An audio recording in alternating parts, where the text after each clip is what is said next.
పవన్ కళ్యాణ్కు స్క్రిప్ట్ను చదువుకుంటూ స్క్రీన్ పైన యాక్టింగ్ చేసేటటువంటి వ్యక్తి.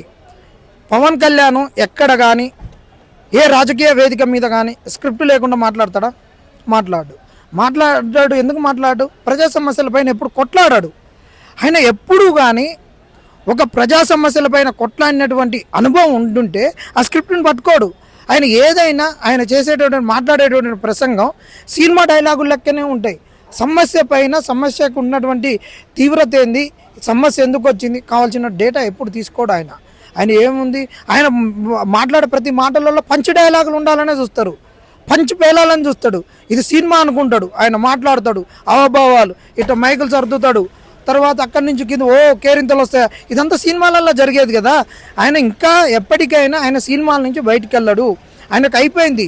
ఒక 15 ఏళ్ళ రాజకీయ జీవితంలోకి వచ్చిండు, ఒక డిప్యూటీ సీఎంగా ఉన్నాడు. ఇంకా అదే సినిమాలో షూటింగ్ లెక్కనే ఆయన మాట్లాడుతుంటాడు. కాబట్టి ఆయన నుంచి కోరుకునేది ఏం లేదు. ఎందుకు అంటే ఆయన సమస్యలు తెలియదు. ఆయన దేనికి అలా స్క్రిప్ట్ లేదంటే అదే మాట్లాడతాడు.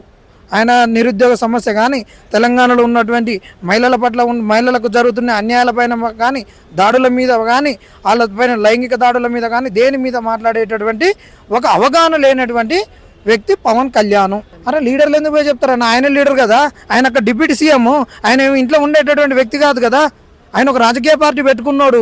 2009లో రాజకీయ పార్టీ పెట్టుకున్నాడు. దానికి 2009లో వాళ్ళ రాజకీయ ప్రస్థానం. ఇప్పటి వరకు ఇంకా ఓళ్ళు పోయి చెప్తారా?